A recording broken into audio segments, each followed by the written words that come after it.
الرحیم ان اللہ و ملائکتہ یصلون علی النبی یا ایھا الذین آمنوا صلوا علیہ وسلموا تسلیما اللہم صل علی محمد و آل محمد۔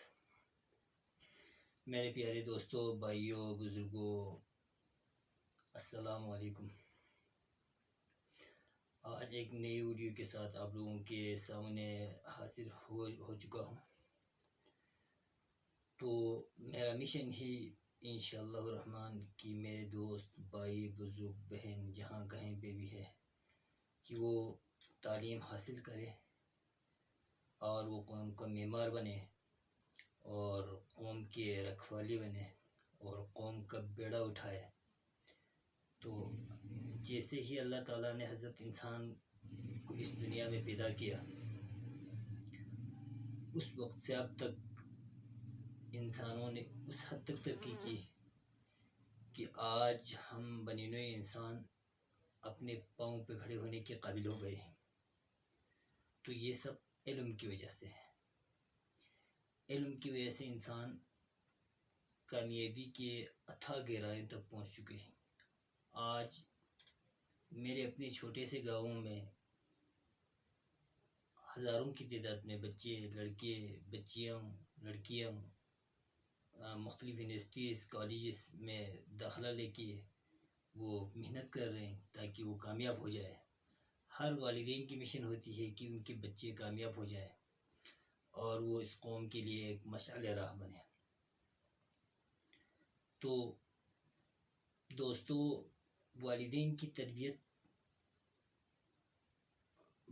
ہماری زندگی کے لیے بہت ہی اہم ہے، لیکن ان میں سے بھی کچھ والدین بہت ہی خاص ہوتے ہیں جن کی تربیت کی وجہ سے آج ہم دیکھ رہے ہیں ایسے انسان ساز لوگ بنے ہوئے ہیں جنہوں نے تاریخ رقم کر کے اس دنیا سے چلے گئے ہیں۔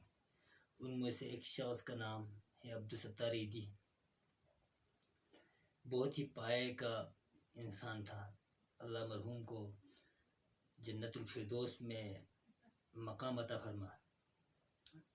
عبدالستار ایدھی ہندوستان کے ایک شہر گجرات میں پیدا ہوئے۔ وہ 1 جنوری 1928 کو بھارت کے ایک شہر باٹوا میں پیدا ہوئے۔ ان کے والد صاحب کپڑوں کی تجارت کیا کرتے تھے، لیکن اس کی والدہ صاحبہ ایک نہایت ہی نیک سیرت کی مالک تھی۔ اس کی تربیت کا آپ ذرا اندازہ کر لیں۔ جیسے ہی عبدالستار گھر سے نکلتے تھے تو اس کی والدہ اسے 2 پیسے دیتے تھے یا 2 آنے دیتے تھے اور یہ نصیحت کرتی تھی کہ ان میں سے 1 پیسہ اپنے پہ خرچ کریں، دوسرا پیسہ کوئی بھی بندہ، غریب ہو، امیر ہو، کوئی بھی ہو، اس پہ خرچ کر لیں۔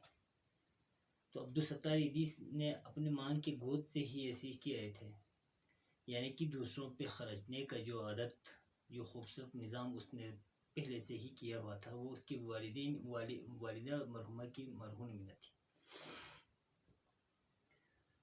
اور عبدالستار ایدھی نے یہ ایمبولینس سروسز 1951 سے شروع کیا۔ اس نے دنیا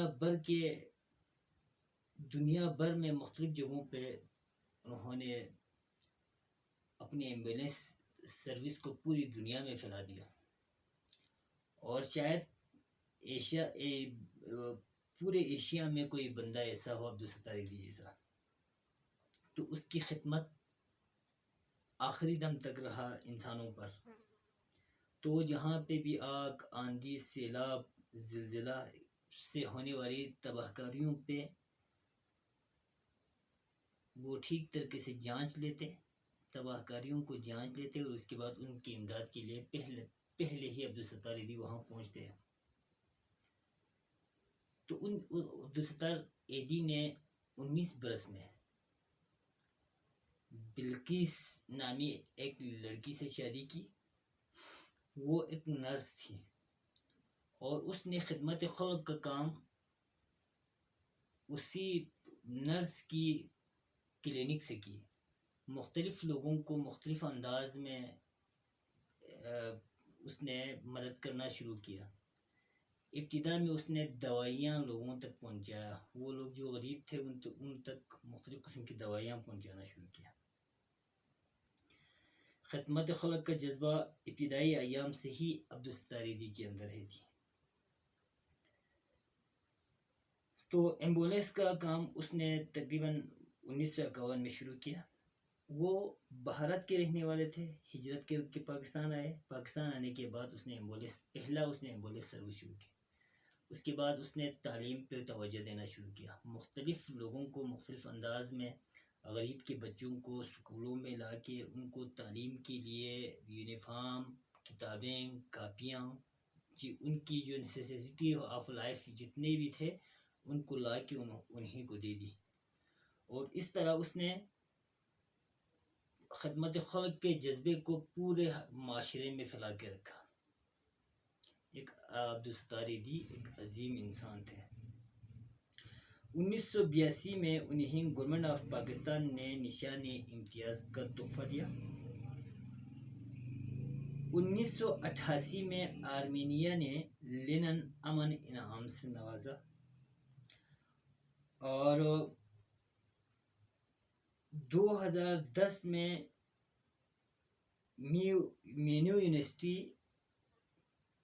نے انہیں ڈائریکٹریٹ کی اعزازی ڈگری دے دی. اور اس طرح 8 جولائی 2016 کو یہ عظیم سپوت اس فانی دنیا سے رحلت فرما گئے. اس سے پہلے وہ گردوں کی عریضے میں شامل تھے، یعنی کہ گردوں کے عارضے میں مبتلا تھی.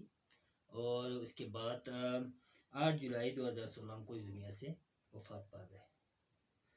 تو اب سوال پیدا یہ ہوتا ہے کہ عبدالستار ایدھی کے اندر اتنے جذبے تھے کہ وہ اپنے بچوں سے بھی زیادہ اہمیت بنی نوع انسان کو دے دیتے. بھائی دیکھیں، ہم سب آدم و حوا کے اولاد ہیں.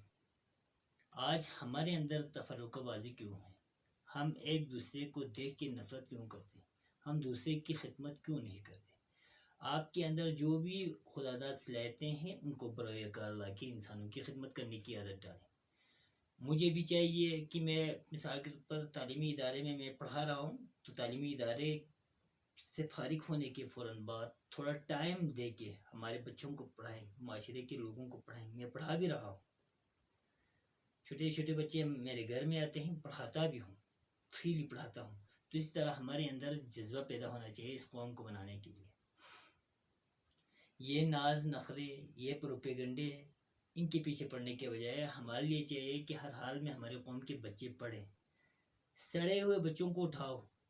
وہ بچے جو غریب ہیں، جن کے گھروں میں فیسلٹیز کی کمی ہے، ان کو اٹھاؤ، ان کے خرچے کی بندوبست کر دیں، ان کو تعلیم دے دیں. یہ صدقہ جاریہ ہے. آج ہم میں سے کتنے ہیں جو ان بچوں کو دیکھتے ہیں، دیکھنے کے بعد، آبزرو کرنے کے بعد کیا ہم 5 روپے ان پہ خرچ کرتے ہیں؟ نہیں.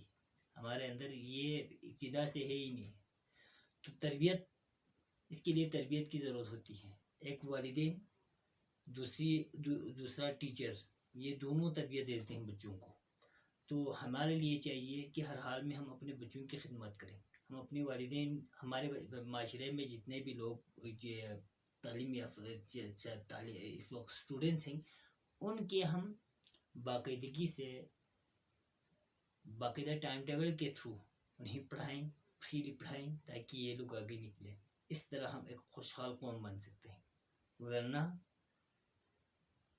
ہمارے لیے ایک عبرتناک انجام ہمارے لیے ہے، ہر ایک کے لیے ہے. یعنی کہ جس کے پاس جس ٹائپ کی بھی اسکل ہو، ان کو برائے کار لائیں، انسانی خدمات کے لیے لے آئیں. اللہ تعالیٰ نے یہ جو پروفیشن ہے، جو آپ کے اندر جو ہنر ہے یا پروفیشن ہے یا ٹیکنیکل جو اسکلس ہیں، وہ اللہ تعالیٰ نے ویسے میں نہیں دی ہیں. اللہ تعالیٰ آزمانے کے لیے دیتے ہیں انسان کو، کہ جب آپ ایک سٹیپ اٹھ جاتا ہے، یعنی کہ ایک سٹیپ ترقی کر کے اوپر آ جاتا ہے، تو یہ ایک آزمائش ہے ہمارے لیے. جتنی آپ کی پروفیشن بلڈ اپ ہوگا، اتنا ہی آپ کے اوپر ذمہ داری زیادہ بڑھے گی. تو آئیں ہم سب مل کے اپنے معاشرے کے لیے ابتدا کریں بسم اللہ سے ہی. ہم اپنے معاشرے کے چھوٹے چھوٹے بچوں کو پڑھائیں.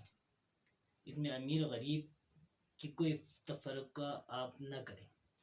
یہ ہمارے اپنے ہیں. ہم سب آدم ہوا کے بیٹے بیٹی ہیں. تو آج ہمارے لیے ہم سب پہ فرض ہے کہ ہم محنت کریں, انہی بچوں کو سنوارنے کی کوشش کریں, ان کو راہ پہ لے آنے کی کوشش کریں. ہم پڑھتے ہیں اہدینا الصراط المستقیم کہ اے اللہ ہمیں صراط المستقیم دکھا. تو اللہ کے راہ میں سب سے بہترین چیز یعنی کہ تعلیم کو فروغ دینا اور تعلیم کو ایکسپلور کرنا, تعلیم گھر کے دہلیز تک پہنچانا. وہ لوگ جو نادار ہیں, مفلس ہیں, غریب ہیں, ان کی حمایت کرنا, ان کی مدد کرنا. ان کے لیے ہر حال میں ہم ہر مختلف قسم کے سٹیپ لے کے ان بچوں کو بلڈ اپ کرنا ہم سب کی ذمہ داری ہے. تو ہمارے لیے چاہیے کہ تعلیم کو عام کریں, اسلامی تعلیمات کو زیادہ فوکس کریں, قرآن پڑھیں, ڈیلی بیس پہ قرآن پڑھیں. کیوں نہیں پڑھتے ہیں؟ ہمارے لیے ڈائجسٹ پڑھنے کی ٹائم ہی باقاعدگی سے ہم ٹائم نکال کے ڈائجسٹ پڑھتے ہیں, اخبار پڑھتے ہیں, مختلف قسم کے رسالے پڑھتے ہیں, میگزین پڑھتے ہیں. فیس بک پہ ہم کم از کم 35-40 منٹ, گھنٹہ, 2 گھنٹہ, 3 گھنٹہ ہم فیس بک پہ ہمارا ٹائم کنزیوم کرتے ہیں. تو کیوں یار ہم اس کے بجائے قرآن کیوں نہیں پڑھتے ہیں, تفسیر کیوں نہیں پڑھتے ہیں, ترجمہ پڑھنا چاہیے ہمارے لیے. کیونکہ قرآن کیا ہے, ایک آئین ہے. قرآن ایک آئین ہے, اسی کے روح سے آج ہم چل پھر رہے, اسی کے اصولوں کے مطابق اگر ہم چلے تو ہم آج بھی ہو اگر ابراہیم کا ایمان پیدا آگ کر سکتی ہے انداز گزر.